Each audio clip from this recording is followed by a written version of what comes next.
Здорово, братюнь! С тобой снова я, Маловар Гейминг, и сегодня у нас будет необычная тема. Я расскажу тебе в серии видео о том, что я вообще читал за прошедший 2020 год. И ни для кого не секрет, что у меня есть отдельная аниме-группа, также есть аниме-чат, и начну я с японской книжной продукции. Но для того, чтобы тебе было интересно, если ты вдруг не анимешник и первый раз пришел сюда, начнем с чего-то такого попроще, скажем так. Я сделаю топ-3 ранобок, которые, в принципе, мне кажется, зайдут каждому. Во всяком случае, как минимум одна из них обязательно должна зайти тебе. И переходим непосредственно к топу. Но перед тем, как мы начнем, я тебе хочу немножечко рассказать, что это вообще такое. То есть, по факту, это просто японская проза. Из всей книжной продукции, наверное, это то, с чем я бы тебе мог посоветовать ознакомиться в первую очередь. Почему? Да просто потому, что это обыкновенная книга, просто написанная японскими писателями, переведенная на русский, ну и на другие языки, соответственно, если ты не из России. Почему это для тебя может быть хорошо? В плане того, если ты, конечно, хочешь ознакомиться с японской культурой, для тебя это все будет знакомо, потому что у манги у той же есть несколько принципов чтения, которые радикально, повторюсь, отличаются от чтения тех же самых, например, американских комиксов. То есть, чего только чтение справа налево стоит. Поэтому переходим непосредственно к топу ранобэ, и если у тебя будут какие-то вопросы, ты всегда можешь задать их в комментариях. Погнали!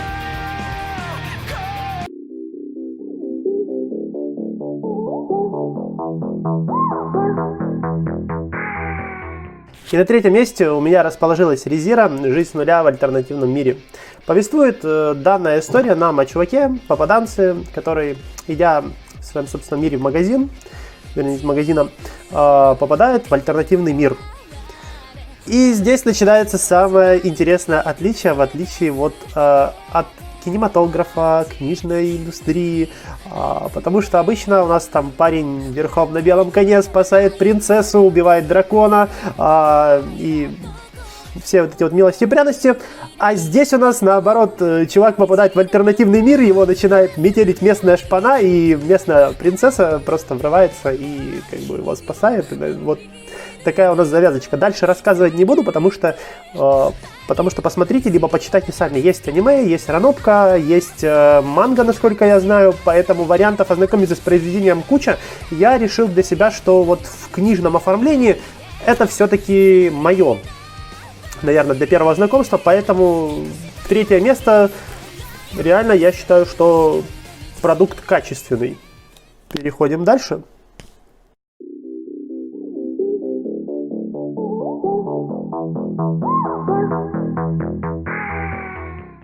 Едем дальше. На втором месте у меня заслуженно расположилась Хола «Мудрая волчица», а ранобка у нас называется «Волчица и пряности».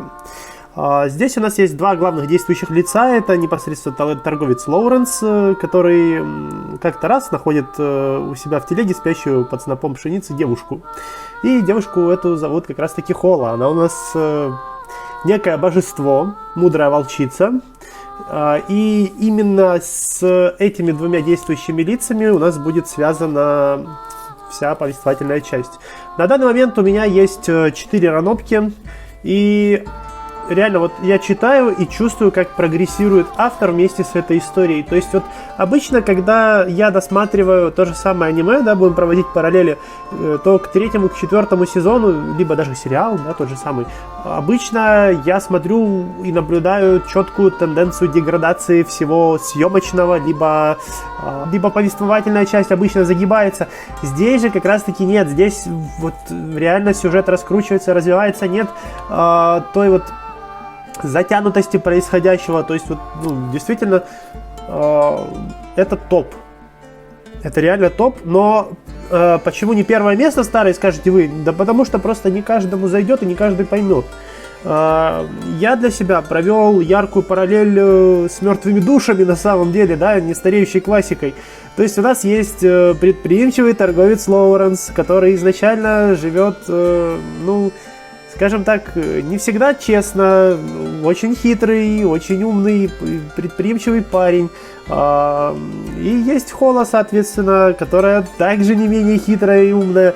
И вот здесь на самом деле разворачивается такая игра престолов, которую Джорджу Мартину и не снилась.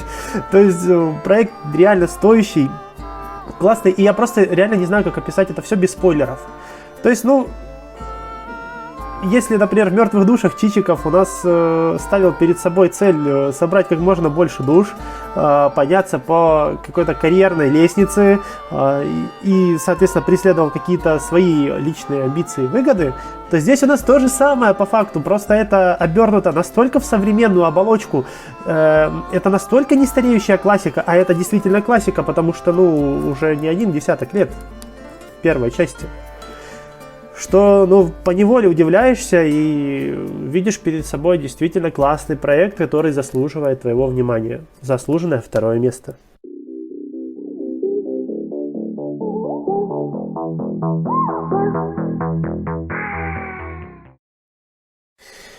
И на первом заслуженном месте у меня Юками со своим просто потрясающим произведением. Это «Без игры жизни нет». Есть одноименное аниме, но оно, к сожалению, не закончено. Я не понимаю, почему. Возможно, потому что автор уже... Ну, все, простите. Это просто вот, ну не знаю, это взрыв моего мозга. Это лично, вот, возможно, моя какая-то история. Вот, возможно, это квинтэссенция всего, что нравится лично мне, наверное. Сюжет прост, довольно-таки, на первый взгляд, и незамысловатен. То есть у нас есть два задрота-подростка, брат и сестра, и всю свою жизнь они занимаются только тем, что играют в игры. Они у нас не просто задроты, они занимают постоянно первые места во всех проектах, к которым они прикасались, они всегда тащат. И в один прекрасный день их затягивает в другой мир. Да, это опять попаданцы. Вот. Но все спорные вопросы в этом мире, да и вообще все вопросы в этом мире, я вот не видел ни одного вопроса, который решился бы неигровым путем здесь.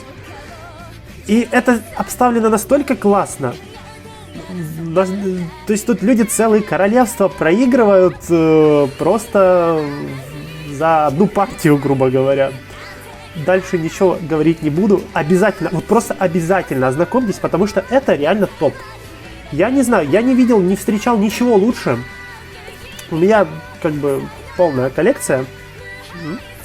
И я буду докупать дальше и буду читать дальше, потому что эта история меня просто взорвала. Огромное спасибо XL Media за то, что они локализовали этот проект. Заслуженное первое место обязательно к прочтению для всех. И на этом я с вами прощаюсь. Ставьте лайки, подписывайтесь на мой канал, вступайте в мой ламповый дискорд. С вами был я, не знаю, стоит ли говорить гейминг. С вами был просто я, Маловар. До встречи, братюнь. Ставь большие пальцы вверх, подписывайся, все вот это вот дело не забывай, потому что это помогает моему маленькому каналу и радует лично меня. И опять же, если тебе что-то не нравится, то комментарии открыты, и все комментарии я читаю, на все стараюсь ответить в той или иной форме. Иногда мы даже с чуваками зарубаемся в Дискорде, поэтому ты знаешь, что делать. Пока-пока.